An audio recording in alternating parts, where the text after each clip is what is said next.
Assalomu alaykum hurmatli do'stlar. Demak, tajriba xo'jaligimizdamiz.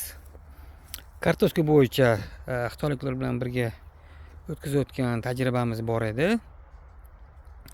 Demak, bu haqida bir necha marta video qildik. Endi hozir nima holatda shu haqida bir qisqacha ma'lumot bermoqchiman. Demak, eslataman, kartoshkamizda ikkita katta variant, ikkita asosiy variant. Demak, mana shundan buyog'i demak ochiq holatda, buyog'i soya qilingan edi to'r bilan. Maqsad yorug'likni kamaytirish emas, issiqlik kamaytirish. Chunki o'sha ekiladigan vaqtda 40 gradusdan baland harorat edi. O'shani ta'sirini kamaytirish uchun qilingan edi. Mana tomchilab sug'orish usulida yetishtirilyapti bu. Ikkinchidan demak ekish oldidan xitoyliklar demak tuprog'i juda ham yaxshi tayyorlatgan edi. 2 marta qayta tayyorlatib, undan tashqari ekishdan oldin demak ammofos va karbamid berdi. Endi qiziq tarafini aytib ketmoqchiman. Keyin deyarli karbamidni berishmadi, berildi juda ham kam. Har bir sug'orishda 2 kilo, 3 kilo. Boshqa turdagi o'g'itlarni ko'p berildi. Fosforli, kaliyli, mikroelementli o'g'itlarni ko'p berishdi.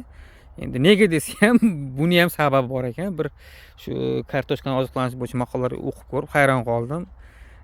Biz aytamiz-ku, ilm bilan yondash kerak, ilm bilan yondash kerak deb bekordan bekorga emas ekan.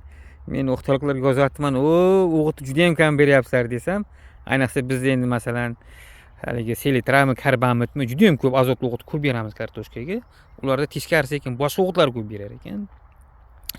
Endi hozirgi holat haqida nima demoqchiman? Demak, bir qancha navlar bor edi. Gala, Esma, Santa, keyin elitamiz bor. Mana bu 17-avgustda ekilgan, juda ham kech ekilgan edi. Hammasidan ham birinchi Gala o'sib chiqqan edi va juda ham yaxshi o'sgan edi. Endi hozir o'zi bu qurish mana jarayoniga ham kelgan, lekin bunga bitta masala, kasallik ham ko'p tushdi. Sabab oqpashsha bosib ketdi. Endi birinchidan oqpashsha tushgan vaqtida men o'zim ham bu yoqda bo'lmaganman. Qaradigan mas'ul ukamiz ham endi bir bo'lmagan. Keyin yozgan u yoqqa shu oqpashsha tushyapti deb, chunki ular bizni ruxsatimizsiz biror bir o'zlaring bilan qilmanglar, iloji bo'lsa biz bilan maslahatlashib, nima qo'llasalaring qilinglar deb mana qilgan uchun endi ularsiz biz o'zimizcha bir haligi insektsiya u bir narsa sepmadik. Ular juda ham tez javob yozdi. Ungacha juda ham tez ko'payib ketib qoldi, bilmayman. Hech bunaqa kartoshkada tez ko'payganini ko'rmaganman. Endi o'zi bizda aytishadi, dehqonlarimiz tushmasa sepish kerak bu atrofda deb, lekin bizda endi xitoyliklarni kutib shunaqa bo'lib qoldi. Orqasidan yomon kasallik tushib ketib qoldi, lekin bu juda ham zo'r o'sgan. Endi mana bu ochiq joylarga e'tibor bermaymiz. Bu yerlar ko'lanib, fenolol kuzatuvlar, hisob-kitob o'lchashlar o'tkazilgan. Mana bu yerlarda mana tugunaklar solishi. Demak, chidamsizroq ekan Gala. Mana bu Esma, Santalar ancha chidamli ekan. Mana o'zi ko'rinib turibdi holati. Palaklar ham juda ham baquvvat. Mana hozir tuproqlari yorib yuborgan daji hatto palaklar. Bunaqa ko'rsangiz. Tugunaklar ham hozirgi holati juda ham yaxshi. Demak, hozirgi ilk xulosalarimiz nima? Sanab o'taman. Birinchidan, unib chiqishida soya qilingan joyda unib chiqish darajasi juda ham yuqori bo'ldi, deyarli 100% ga yaqin. Ochiq dalada juda ham kerak bo'lib qoldi. Aksar haligilar, namunalar. Ayniqsa nishlanmagan, kam nishlanganda juda ham ta'sir katta bo'lar ekan, yuqori haroratda salbiy ta'sir juda ham katta bo'lar ekan. Yaxshi unib chiqmas ekan. Bir soya qilganimizda daj anaqa yo'q vaqtida ham mana shu adashmasam mana Esmamiz qani, mana Esma umuman anaqa yo'q edi, lekin bu yerda mana juda yaxshi unib chiqdi. Faqat men bu yerlar aytganimdek ko'ringan. Ikkinchidan, o'sish rivojlanish, mana maysalar, o'simliklar soyada ya'ni harorat past joyda demak 2 barobar yuqori tezlikda o'sdi. Bu yer 20 sm vaqtida ochiq dala issig'i tagi demak 10 sm, 20 bo'lsa. Bu yoq 40 bo'lsa, u yoq 20 sm bo'ldi.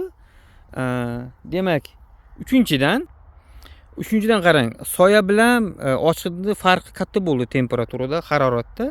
Demak, u taraf yozda demak 7-8 gradus, bu taraf past bo'layapti. Tuproq harorati haqida gapiryapman. Yozda kunduz kuni, kechasi 3-4 gradus. Endi sentyabrda kechasi lekin deyarli bir xil bo'ldi. Sentyabrga yaqinlashgan vaqtida. Kunduz ham 3-4 gradus baribir farq bo'lib turdi. Ana endi tugunaklarni sentyabrdan boshlab kuzatib bordi. Har haftada mana qo'lab olib, tupi bilan olib, o'lchab, sonini, massasini hisoblab bordi. Qarang, sentyabrda palik mana shu holatda edi.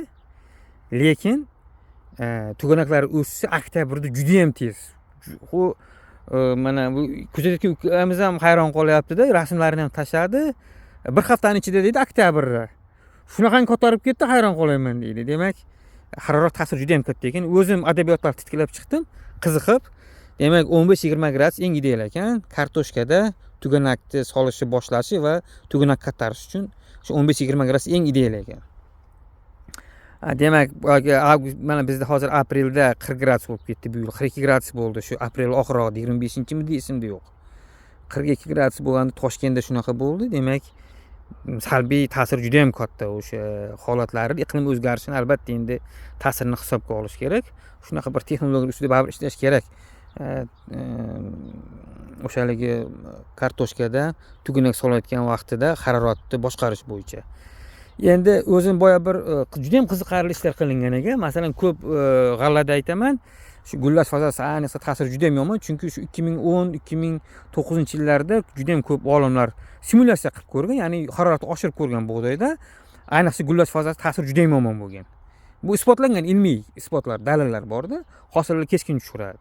Kartoshkada ham 4 gradusga oshirib ko'rgan ekan. Bir xitoylik olimlar juda ham yaxshi ishini ko'rdim. Demak, bitta variant faqat kechasi temperaturani oshirib ko'rgan, bitta variant faqat kunduz va bitta variantda kechasi ham kunduzi ham. Demak, 4 gradusga oshirganda yirik tugunaklar haligi ulushi 50% ga kamayib ketgan. Umumiy hosil 30% ga kamaygan 4 gradusga oshirganda. Ya'ni haroratni oshishini ta'siri juda ham katta ekan. Endi 7 minutdan oshib qoldi. Hozir holat juda ham yaxshi. Mana bunaqa qurib qolayotgan bo'lsa ham tagida tugunaklar ko'p va juda ham yaxshi. Endi ko'lanayotgan vaqtida yana bitta chiroyli video qilamiz. Foydali bo'lgan bo'lsa, bitta like bosib qo'yasizlar, duo qilib qo'yasizlar. Salomat bo'lingizlar.